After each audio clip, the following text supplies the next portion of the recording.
各位，今天打算和大家聊一下进场的问题，因为我在某个地方有回答过一个进场的话题，最近每天都有99加的赞，好像大家最近都很关注这个问题。首先，我觉得应该想一下，为什么以前的人都抢着进场，现在都不愿意进场。我觉得一个正常人去厂里体验个1-2个月，就知道为什么。我觉得称之为炼狱也是不为过的。像厂跟厂之间它是有区别的，工厂和电厂、水厂、烟厂都是厂，为什么工厂大家不愿意进，国企的厂甚至还要托关系进呢？如果你了解一下60、70年代职工的福利待遇，我们就回答了这个问题。以前的厂不需要为就业、住房、医疗、上学这些事情发愁。给大家举个很简单的例子，就是妇女的福利，孕妇吧，她怀孕之后6个月以后就可以做轻松的工作，然后在预产期的2周前就停工了。她的产假是56天，如果你难产的话会加到70天，然后产假的时候是全额领工资的，什么也不会去扣你的。那我们现在产假是多少天呢？我觉得每个人心中都有一杆秤，如果是好的岗位的话，你撵别人也不愿意走，所以这也是为什么现在考公称之为上岸。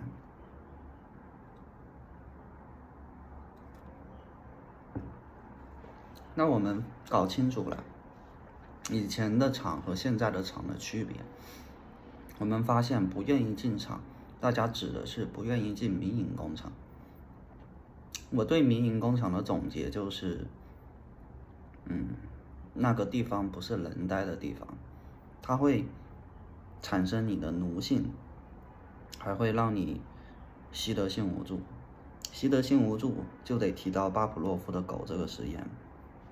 实验家把一只狗关在笼子里，狗每触碰一下门就会产生电击。久而久之，实验家把这个电关掉了，狗也不敢去碰那个门了，因为疼痛和恐惧已经让它不敢再尝试了。和它再触碰一次，能不能出来没关系，它就会一直在笼子里不敢出来，也没法出来，就是一种习得性的无助感。然后我们也知道马太效应讲的是强者越强，弱者越弱，在弱者越弱里面，它又会进入一种恶性循环。举个例子，就是你把最青春的时光给了工厂，等你到了40岁，你觉得我已经忍了20年了，我忍不了了，我要逃离。等你出来以后，你发现你好像什么也不会做，然后又拥有了奴性、无助、恶性循环这一些影响，你只能又重新回工厂。所以我认为民营工厂把人异化为了为资本服务的工具，这个是马克思在《资本论》里提到的。那工厂它对于压榨剩余价值也是很严重的。比如说你为工厂创造了1万元的收益，你的薪资是2000元，你想多赚点钱更努力，你做到15000，他就给你2500，做到2万他就给你3000。这个时候我们发现你把自己的产能为工厂提供的价值提升了整整1倍100%，但是你的薪资只提升了30%。你从1万做到2万是很累的，但是2000到3000的薪资涨幅也不高，而且很多时候你要提升产量依靠的不是智慧，是体力，那就意味着更多的加班。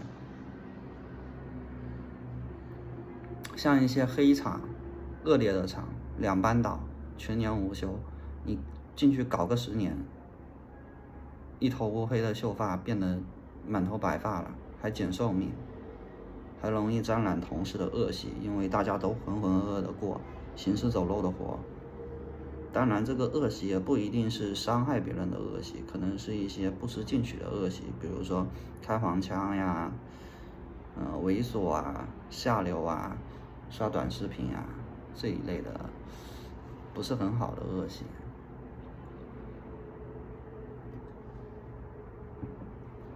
在厂里除了被剥削，还会很累、很穷，收入非常低。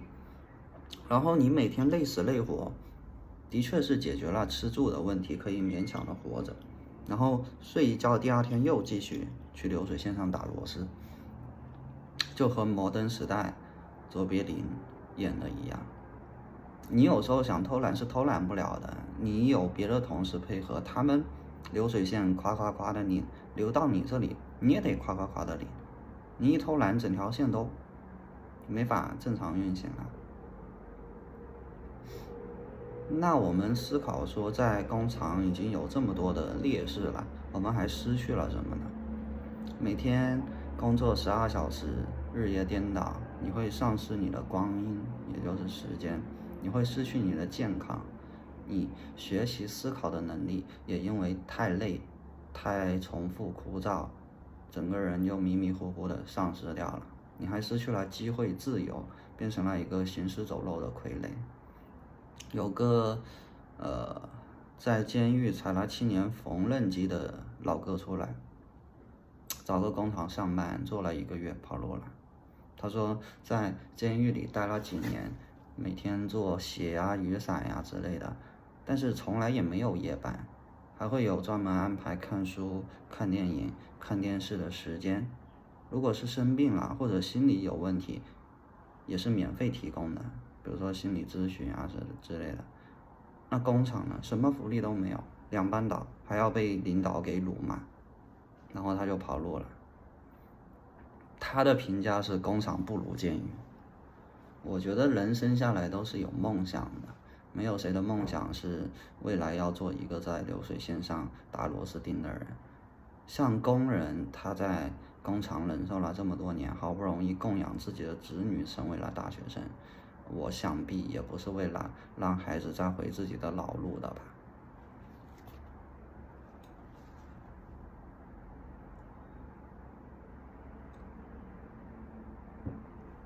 还有孔乙己的长衫这么个说法，更是搞笑。没读过什么书的老哥都会说那是黑场，别去兄弟。大家就商量着一起提桶跑路。你多读了几年书还分不清好歹，难道是读傻了不成？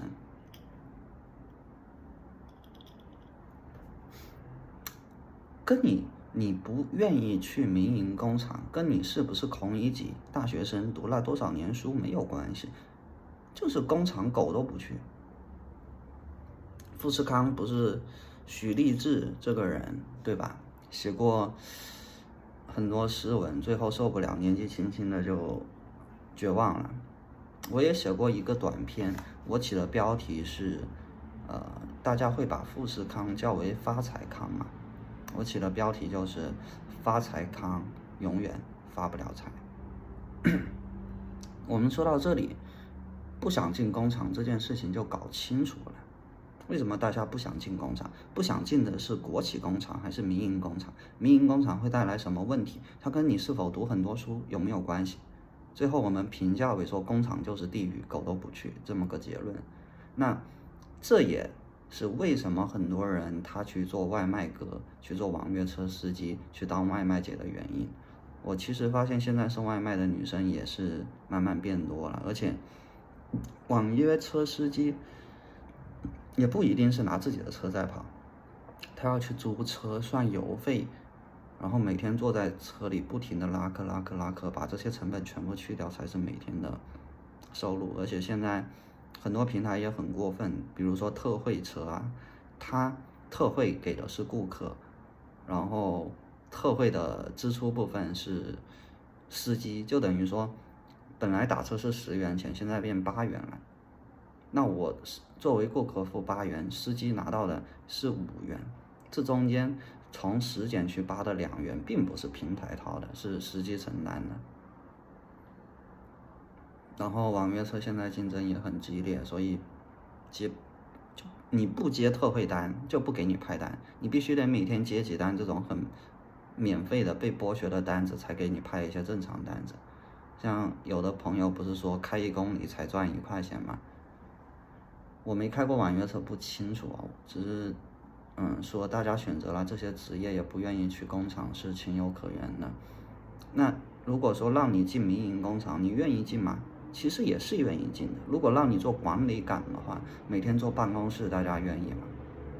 所以就是管理岗人数也是非常少的，所以大家谈论的我不想进厂，还是不想去当普工，然后这就导致了一个结构性失业的问题。结构性失业的原因就是因为这个社会上垃圾岗位太多了嘛，大家都不愿意干。那公司会比工厂好到哪里去嘛？也不尽然，只是看起来体面一点。有的公司它一些岗位其实是没有工厂赚得多的。公司它会带来什么呢？心理压力。大家知道前些年不是很盛行996 ICU 的套餐吗？每天9点搞到晚上9点，一个礼拜上6天，上着直接进重症监护室了。要不就是好不容易兢兢业业上了点年纪就被优化了。但是为什么还是有人选择说去当一些网上客服啊，去当销售啊，去当服务员呀、保安呀，这些工作也不舒服。每天都要被骂，但是至少可以，比如说下午休息的时候点个下午茶唠唠嗑。你点不起什么奈雪的茶，点不起什么霸王茶姬，你点个什么古茗、蜜雪冰城、茶百道总行吧？点个纯茶几块钱一杯而已，还能点下午茶唠唠嗑，活得可能更像个人一样。无论是工厂还是公司，它的管理方式都是一个不断去试探底线的过程，所以就是一直试探，一直试探。今天给你改这个政策，明天给你加那个规则，等你受不了了，要迟到了，要罢工了，要请假了，要反抗的时候，他才觉得说哦，快到底线了，要调整一下。所以说中国人一直是折中的嘛，你让他开窗户他不开，你说要把屋顶给拆了，他就让你开窗户了。所以对公司忠诚其实是一个很愚蠢的行为。所谓的天道酬勤，也不过是对于创业者和老板的一种激励，对于打工人来说是一个笑话。因为真正让老板重视你的，并不是加班加点的认真工作，或者说勤勤恳恳从不迟到，是你能不能在工作中去埋一个只有你才能埋的坑。举个例子啊，就是程序员他会写一堆的13代码，那你要离职的时候，老板找了个新人来，你再带他，他发现解决不了你的问题，这里改一下，那里改一下就崩了。最后是因为你很努力吗？是因为你给自己埋了坑，公司需要你来填这些坑，而不是说你每天，根据我的观察，每天其实在公司勤勤恳恳、按时按点工作、努力加班的人是比较让人瞧不起的。一方面是大家觉得他是公贼，一方面是大家觉得他之所以这么勤勤恳恳，是因为他没有实力。我给大家举个例子，就是我之前在上一家公司工作的时候，我会连续1个月不准时上班，我每天迟到，我还经常请假，我有时候10点钟到公司，有时候下午1点半到公司，有时候直接不去。为什么呢？是因为我很努力嘛，是因为我有能力啊，所以能力是大于努力的。有些人他被套牢了，没办法，他有车贷、房贷、孩子，就好像没办法为了家庭变成了一个像傀儡一样没什么意志力的人，因为要恰饭的嘛，赚钱嘛不寒碜。然后人是比较喜欢温暖的环境的，喜欢有希望的地方，所以公司工厂就少搞这些剥削，什么企业文化、狼性文化，自然会有很多人来。像我是待过工厂的，我之前和大家说过，我在地砖厂也干过，我在那个康师傅的厂也干过。我那个时候刚刚毕业的时候，夏天很热，大概30、31度吧，晚上都这么热。然后在杭州的一个黑中介那里，跟同学一起找了个康师傅的厂往上搬那个饮料箱，他那个康师傅的制造，厂名叫做鼎金集团。然后黑中介介绍我们去体检完以后，让我们去交身份证压在那里，然后就去搬箱子，饮料箱一箱12瓶，然后它那流水线一样就夸夸夸。大家可能喝的饮料都是凉的，但是其实从流水线上出来的饮料是很烫很烫很热的。福利就是，饮料随便喝，但是你一晚上能喝多少瓶呢？都有糖的，你喝出糖尿病也不止啊，喝2-3瓶就腻了。然后还有不停的一箱一箱，一晚上估计得有1-2千箱，等你累的差不多了，叉车就来那个给你叉走。你晚上有那10糖，那10糖跟泔水似的，很难吃，很丑，色香味都不俱全。然后好像是150到180一晚上吧，非常非常热。然后还要压身份证，后面我们就受不了，我们就跑路了。跑路在公交车站睡了一晚上，早上就去保安亭领那个身份证，也没要钱就跑路了。这就是大家喝的什么国民企业康师傅泡面、康师傅饮料的压榨，所以他做的大不大，跟他友不友善是另一回事。那像特斯拉为什么就这么多人吹呢？特斯拉前阵子裁员，人家给 N+3呀。你工作多1年的话就是1，工作多2年的话就是2，你哪怕1年没干到，他也多给你3个月工资，给你的裁员赔偿。正常公司都是讲 N+1吧，谁讲 N+3呢？所以现在才为什么说个笑话，就是男的去跑外卖，女的去做直播，然后男的跑完外卖给这个女的刷礼物，女的又拿这个刷礼物的钱去点外卖，形成一个循环。那大家都忍受了这么多，为什么能忍受呢？因为有娱乐项目呀。有一些词我都不方便说，我只能说娱乐项目。娱乐项目可以让你假装快乐点，比如说现在20分钟一局的游戏啊，大家可以一边打一边发些垃圾话去发泄情绪。30秒的一个视频啊，就刷刷刷。还有网吧呀、洗浴啊、桌球啊、恋爱啊这些东西，让你下班以后至少可以自欺欺人，不那么痛苦。最后我想给大家一个结论，就是但凡你有一点办法，都不要去打工。如果你真的非得打工的话，也不要去工厂，你哪怕去做网管呀、保安呀、酒店前台呀，他们也有夜班，但是也会相对自由一点。所以今天我想告诉大家的是，我为什么不想去工厂，或者结论是我不想去工厂，这是我对于工厂的一些感悟和想法，也欢迎大家讨论。